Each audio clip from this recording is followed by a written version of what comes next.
844-500-4242. That's the toll-free number of the Howie Carr Show. It's time now for our weekly chat with Ann Coulter. She's the author of many New York Times bestsellers, including, most recently, Resistance is Futile. Ann, are you enjoying the Virginia governor's turmoil as much as the rest of us are? Yes. Hello, Howie. I'm really enjoying the commentary on MSNBC and CNN, which apparently it's all Trump's fault. Right. I noticed, even on Fox, I noticed that, Ann, on Saturday afternoon after it was over, that somehow Trump was responsible for this terrible way that the national dialogue has degenerated back to 1984. Somehow he was responsible for the yearbook in 1984 for the medical school and the yearbook in 1980 for VMI. They really have become sort of mystical and tribal, the left in this country. It's just saying racist. It's like just the word. It's like an imprecation, and that's all that's necessary. I mean, you had Sherrod Brown on Sunday, and his response to this was, well, Donald Trump is a racist. Oh, okay. Well, there's the word. And Sherrod Brown is a wife beater, according to his ex-wife. In at least one court document, right? Well, you find a lot of that. They keep saying that the Democrats are so much better, and Republicans will tolerate racism in their ranks. Does anyone on the face of the earth think that any Republican who showed up in blackface, an elected Republican official someplace, would not be instantly expelled? I mean, wouldn't even have to, call around. It would just be, sorry, I resign. And his defense, Ann, well, I'm not in that picture. Of course, that same year, I did wear blackface down in San Antonio. Well, that was great, though I am bitterly disappointed that none of the journalists at the press conference asked him to demonstrate his moonwalk. Well, he did. Which he claims he was quite good at. They did, but his wife told him it would be inappropriate, so he didn't do it. And how about the fact too that his nickname at VMI happened to be Coon Man, but he has no idea how he got that nickname, Coon Man. They keep talking about Trump. One guy on, I don't know, MSNBC or CNN today said that Trump had called African countries S-holes, the word he used, which, of course, that is a lie, but we're talking about the media, so there's no one available to contest the lie. He said, why are we taking people from S-hole countries? Well, hardly all, even a plurality of our immigrants are coming from Africa, but we are certainly taking them. On one hand, they keep telling us, there's so much violence in their countries and wife beating and gangs and warlords. We've got to take them. And then how dare you criticize this wonderful country they're coming from? But in any event, that he didn't say that. So that's their big argument, that Trump is a racist. And then, of course, they keep throwing in Steve King, whom they've been gunning for 30 years. Why? Because he wants to protect all Americans. He's very good on immigration and always has been. And it turns out that was just, I don't know if you followed this at the time, but just, and this is done to me all the time. The words went in order, but they changed the punctuation. They go to Steve King and start harassing about, what about white supremacy? What about white nationalism? And he says, white supremacy, white nationalism, Western civilization. When did that become a dirty word? Well, they ran all three of those phrases together to make it look like he was saying, when did white supremacy become a dirty word? And it was actually perfectly obvious from his next sentence where he said, why were we taught this Western civilization in high school and college? Why are we taught these things? Well, nobody was ever taught white supremacy, so quite clearly there was a period there. So that's their big, Republicans are racist. The New York Times, the media's ability to twist what you said to mean virtually the opposite of what you actually said. Right. Well, the classic example is Friday night on CNN when they identified Northam as a Republican. And they wonder why we hate them. And then they edit it. They stealth edit it. They cut that out and they put in the right chyron later on, so that as if no one's going to notice it, and no one got a save of it and puts it up there. It just makes them look even worse when they try to cover it up. Yes, and one thing, and this is why everyone does have to be on Twitter. Not only do you get the news first, but there are a lot of really clever people on Twitter.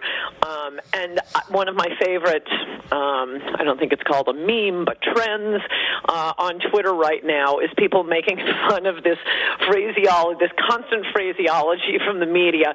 Whenever a Democrat is caught in something horrible, like, either in a Klan outfit or wearing blackface, the way it's reported is conservatives pounce. Right. So that's all over Twitter now. Oh, no, I know. That was a Democrat doing something, and that gets reported as conservatives pounce, whereas if it's a Republican who does something wrong, you just get, Republican is a swine. The story broke late Friday afternoon, and by the time we went off the air, there was a headline in the Washington Post, Republicans seize, and then they had a quote from Ed Rendell, the former governor of Pennsylvania and chairman of the DNC, saying the Republicans pounced. So they got pounced and seized into the same story within an hour of the original scandal breaking. Right. It's never a story about the scandal. It's a scandal about those monstrous conservatives pouncing. Though I really haven't seen particularly a lot of pouncing. Democrats are, as you know from my magnificent book, Mugged, Racial Demagoguery from the 70s to Obama. Of course, Democrats are the party of the Klan. The Klan was an outgrowth of the Democratic Party, a lot of overlapping membership, much as Planned Parenthood today the overlap is with the Democratic Party, not the Republican parties. So not every Democrat was a Klanner, but oh boy, every Klanner was a Democrat. It was first formed to attack Republicans because Republicans were coming south to register blacks to vote. Right. Branched out, became a terrorist group against blacks. The Republican Party has no history to be ashamed of. The Democratic Party, in terms of race in this country, the Democratic Party absolutely does, and that's why they just like Cooper Anderson just flipping the party registration of the governor of Virginia. They just try to switch their history onto us. Someday, when we finally win the fight to protect little babies sleeping peacefully in their mother's wombs, I swear, Howie, 50 years from now, they're going to claim Republicans were the party of abortion. Yeah. Well, you know what got me, and I mentioned this in my column, was that back in the 50s, Harry Byrd was not Larry Byrd or Robert Byrd, but Harry Byrd was the head of the Democrats in Virginia, and he led this movement called to desegregation called Massive Resistance. And now, thanks to Robert Northam, we now have resistance led by Senator Tim Kaine and his dirty Antifa hippie son, right? But the difference between massive resistance in Virginia in the 50s and the resistance in 60 years later, not that massive, is it? No, that's a really great point, and it's worth not breezing past the point you just made.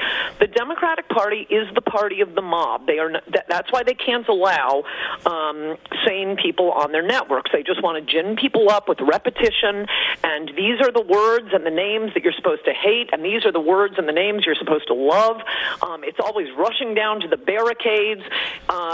It starts with the French Revolution and goes to Russia and the Soviet Union and Cuba and Pol Pot, and it has always been, that tendency has always been well and alive in the Democratic Party and on the left in this country. They are the party of the mob, whether they are going after African Americans or going after Trump supporters in MAGA hats. They are violent and dangerous, and they can't be reasoned with, and they operate in a mob. And I also liked, and again, you have to be a careful reader of newspapers or know something about the South to catch some of these nuances. But, when the Washington Post also said, well, Northam is from the Eastern Shore. Oh, the Eastern Shore. That's where Peter Strzok was during the 2016 campaign, and he could smell the Trump supporters at the Walmart, right? So it all makes perfect sense, doesn't it, Dan, when you think about it, right? There are a lot of Walmart supporters where he lives.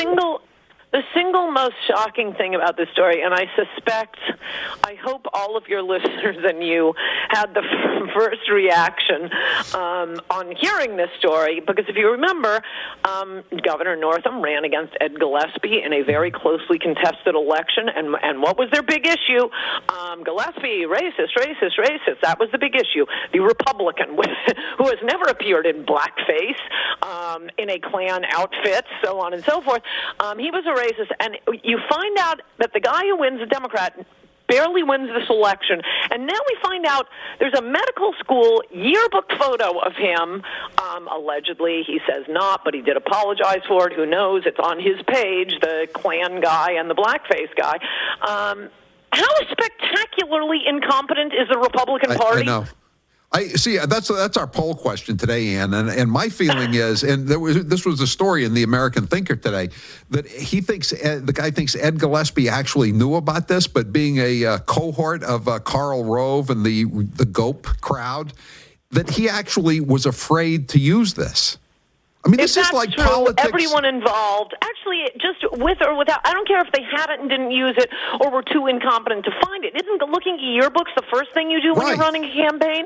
No, everyone involved with that campaign should be prohibited from ever participating in Republican Party politics. Let them go work for the Democrats. Imagine if a Republican's nickname in college in the yearbook was Coon Man. Do you think that would have remained unknown to the voters before the general election? Yes, but in a private conversation, Trump said the word "s-hole," and we're just going to lie and claim he was only talking about African countries. Yeah, I know. Hey, what do you want to see in the State of the Union? Give me your lead for the State of the Union. I was at Mar-a-Lago on Saturday night. Stephen Miller was down there. I assume he was working on the speech, which I assume means that it's going to be heavy on immigration and the wall, et cetera, et cetera. What would you put in the lead? Yeah. That's really, I mean, he can give his little, chit-chat about how great the economy is. He's out of jobs. Boy, there are going to be a lot more jobs. If we have construction jobs, building that wall, and an infrastructure bill ought to be tied into that. It's mostly what I don't want in this speech. Please, God, don't let him offer any form of amnesty. Again, there's no point to building a wall if you're granting any form of amnesty or guest workers. Look, the point of Trump and his position on immigration is to protect America's working class and its middle class from paying the taxes that support all that cheap labor for the plutocrats. Bringing in guest workers doesn't help with that. So no guest workers, no amnesty, and maybe he can pass out copies of a pocket constitution to illustrate that he is the commander in chief and it's his job to defend the border, so he can build the wall with or without Congress. But they may as well come aboard because it's going to be really popular. Will Ruth Bader Ginsburg be there tomorrow night? Yes or no, Ann? Oh, that's a good question. Has anybody seen her since her latest hospitalization? I'm going to guess no. I saw a headline saying she was seen at a gym, but I thought maybe it was like from The Onion or something. I thought it may be satire. Right. No, the assumption is the Democrats are doing weekend at Bernie's with her. Yeah, I don't think she'll be there. That would be my bet. Anyway, Ann, thanks for being with us. The title of your new book is? Resistance is Futile, How the Trump-Hating Left Lost Its Collective Mind. Thank you, Ann. That's Ann Coulter. I'm Howie Carr.